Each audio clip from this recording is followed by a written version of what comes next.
देख रहे हैं दिल्ली पब्लिक ओपिनियन न्यूज।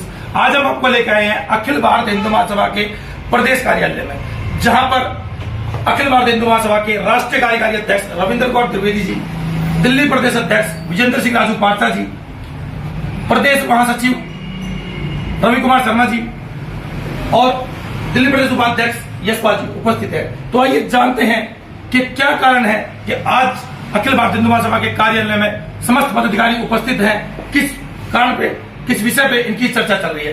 तो ज्यादा समय न व्यतीत करते हुए हम आपकी बात कराते हैं अखिल भारत हिंदू महासभा के राष्ट्रीय कार्यकारी अध्यक्ष रविंद्र कुमार त्रिवेदी जी से।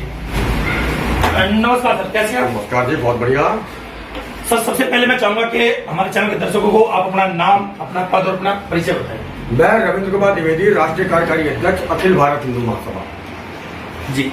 तो सर, ऐसा आज क्या घटित हुआ है कि जिसके कारण दिल्ली प्रदेश में समस्त अखिल भारतीय हिंदू महासभा के कार्यकारिणी राष्ट्रीय लेवल से लेकर प्रदेश लेवल तक उपस्थित है? देखिए, आज बुद्ध पूर्णिमा का दिन है और बुद्ध पूर्णिमा के पावन अवसर पर काशी के अंदर जो ज्ञानवापी मस्जिद है, जहां का सर्वे चल रहा है, सर्वे का आज तीसरा दिन था और आज के दिन उस ज्ञानवापी मस्जिद के अंदर 18 फीट ऊंचा भगवान शिवलिंग प्रकट हुए हैं। भगवान शिवलिंग का प्रकट होना प्रमाणित करता है कि वो काशी विश्वनाथ मंदिर था, है और रहेगा। और उसके प्रकट होने से ये भी तय हो गया है कि औरंगजेब ने अपने शासनकाल में काशी विश्वनाथ मंदिर का विध्वंस करके उस मंदिर के ऊपर मस्जिद का निर्माण करवाया था। सत्य परेशान हो सकता है लेकिन पराजित नहीं। आज उसी की प्रामाणिकता देखने को मिली है। अब उस मस्जिद के स्थान पर काशी विश्वनाथ के भव्य मंदिर निर्माण को दुनिया की कोई ताकत रोक नहीं सकती। अखिल भारत हिंदू महासभा ने 70 वर्षों तक श्री राम जन्मभूमि का केस अदालत में लड़ा और 2019 में सुप्रीम कोर्ट के अंदर मंदिर निर्माण का केस जीता।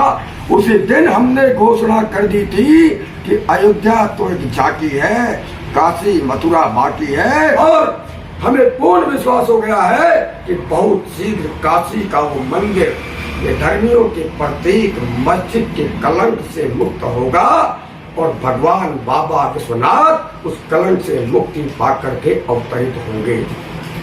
जी देखिए अध्यक्ष जी, अभी तक कोर्ट की तरफ से कोई भी आदेश नहीं आया है, कोई भी पुष्टि नहीं हुई है। मुस्लिम पक्ष का अलग दावा है, हिंदू पक्ष का अलग दावा है। तो आप किस विश्वास के साथ ऐसा कह सकते हैं कि वहां मस्जिद ना होके भगवान भोलेनाथ का मंदिर ही होगा? आज जो भगवान शिवलिंग दिखाई पड़े हैं और जिस ओर नंदी का मुख है उसी ओर दिखाई पड़े हैं और यही दावा तो हिंदू समाज सदियों से करता आ रहा है। तो जो हम दावा करते रहे हैं उसी की तो प्रामाणिकता आज मिली है। और रही बात अदालत का निर्णय नहीं आया तो अदालत ने तो कह दिया है कि कोई उनसे छेड़छाड़ न करे, इसलिए वहां पर कोई जाएगा नहीं। दूसरा, अदालत ने ये भी कह दिया है कि जो भारी संख्या में यहाँ लोग नमाज करते थे अब वो 20 या 20 से कम संख्या में ही नमाज होगी। तो एक सकारात्मक संकेत न्यायालय ने दे दिए हैं। जी अध्यक्ष जी, पहले अयोध्या, फिर काशी विश्वनाथ, अब मथुरा।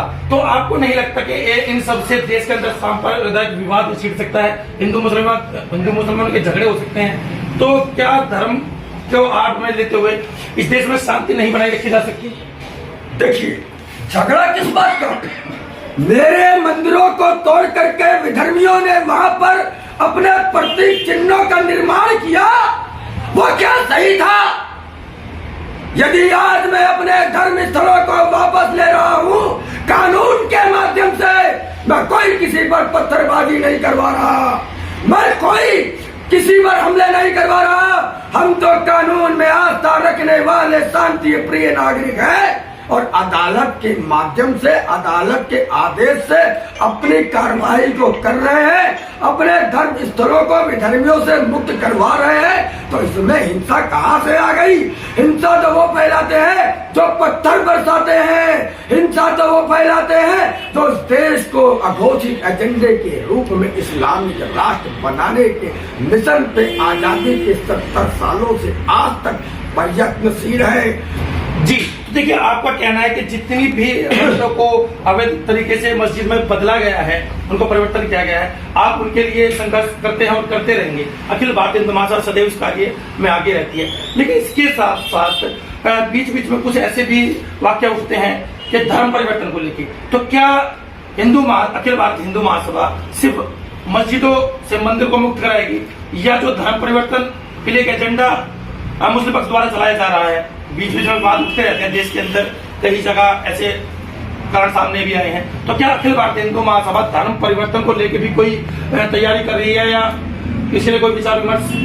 देखिए, धर्मांतरण राष्ट्रांतरण होता है। जब कोई हिंदू धर्म परिवर्तन करके विधर्मी के धर्म में शामिल हो जाता है तो उसका राष्ट्र बदल जाता है, उसके महापुरुष बदल जाते हैं। वो श्री राम कृष्ण को नहीं पूजता, वो काबा की धरती को पूजने लगता है। महाराणा प्रताप, अंबेडकर, इन जैसे लोगों की पूजा के स्थान पे, शिवाजी को मानने के स्थान पर वो आताताई, आक्रमणकारी औरंगजेब जैसे लोगों को मानने लगता है। उसकी धरती भारत की पुण्य भूमि ना होकर के काबा की भूमि पुण्य भूमि बन जाती है।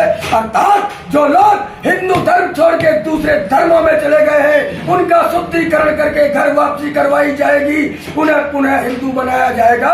हम तो सबको गले लगाने को तैयार हैं। आओ, सनातन संस्कृति बहुत उदार है, आइए और हमारे साथ मिलकर के सनातन संस्कृति को मजबूत बनाइए, भारत को हिंदू राष्ट्र बनाइए। जी अध्यक्ष जी, मेरा अंतिम सवाल आपसे है कि अखिल भारतीय हिंदू महासभा द्वारा जो हिंदू राष्ट्र बनाने के लिए हस्ताक्षर अभियान चल रहा है, वो पूरे देश में इस समय पूरे जोरों पर है, पूरे देश से उनको समर्थन मिल रहा है। तो क्या ऐसे अभियान चलाने से आपको नहीं लगता कि देश में जो मुस्लिम पक्ष है उनके अंदर कहीं डर की भावना उत्पन्न होगी कि अगर ये कामयाब होता है, इस हस्ताक्षर अभियान जो कामयाब होता है, अगर सरकार मानती है, सरकार सुनती है और देश को हिंदू राष्ट्र घोषित किया जाता है, तो मुसलमान पक्ष के अंदर डर या हीन भावना उत्पन्न होने की शंका नहीं बनी हुई है? देखिए, समाज में, देश में एक वर्ग ऐसा है जो मुस्लिम समाज, ईसाई समाज के अंदर एक भय पैदा कर रहा है कि भारत यदि हिंदू राष्ट्र बन गया तो आपको देश से भगा दिया जाएगा। मैं अल्पसंख्यक समुदाय को आश्वस्त करना चाहता हूँ कि जितना ये देश हिंदुओं का है उतना ही ये देश आपका भी है, क्योंकि इसके लिए हम सब ने मिलकर के विकास का इतिहास बनाया है। भारत के हिंदू राष्ट्र बन जाने पर अल्पसंख्यकों को भी उतने ही अधिकार प्राप्त होंगे जितने कि इस देश के बहुसंख्यक हिंदुओं को होंगे, न कम और न ज्यादा। और एक देश, एक कानून का विधान लागू होगा, आतंक की शिक्षा को नेस्तनाबूद किया जाएगा, पूरे देश में एक समान शिक्षा का पाठ्यक्रम लागू किया जाएगा, और जो राष्ट्र के प्रति अपने कर्तव्यों को पूरा करेगा, सही अर्थों में वो भारत में रहने के योग्य माना जाएगा। इसलिए अल्पसंख्यक समुदाय को हिंदू राष्ट्र की स्थापना से भयभीत होने की आवश्यकता नहीं है, बल्कि मैं अल्पसंख्यक समुदाय से आह्वान करना चाहता हूं कि आइए हिंदू महासभा के हस्ताक्षर अभियान से जुड़िए और अपने अपने हस्ताक्षर करके भारत को हिंदू राष्ट्र बनाने में अपना सहयोग दीजिए और हिंदू राष्ट्र को बना करके समान अधिकार के साथ सद्भावना और प्रेम से इस देश को विश्व गुरु बनाइए। जी, तो देखिए, ये थे अखिल भारतीय हिंदू महासभा के राष्ट्रीय कार्यकारी अध्यक्ष रविंद्र गौड़ त्रिवेदी जी, जिनका कहना है कि अखिल भारतीय हिंदू महासभा हिंदू धर्म के लिए, सनातन धर्म के लिए सदा लड़ती है और लड़ती रहेगी। ज्ञानवापी मस्जिद में जो हुआ वो आज समस्त जनता के सामने है। कल सारे तथ्य कोर्ट के सामने उपस्थित करे जाएंगे। कोर्ट का जो निर्णय होगा वो सर्वमान्य होगा। लेकिन अखिल भारतीय हिंदू महासभा के राष्ट्रीय कार्यकारी अध्यक्ष रविंद्र कुमार द्विवेदी जी का कहना है कि जिन मंदिरों पर अवैध रूप से मस्जिद का निर्माण किया गया है उनके लिए अखिल भारतीय हिंदू महासभा सदैव संघर्ष करती रहेगी। इसी के साथ मैं मुनीष, आप देख रहे हैं दिल्ली पब्लिक ओपिनियन न्यूज।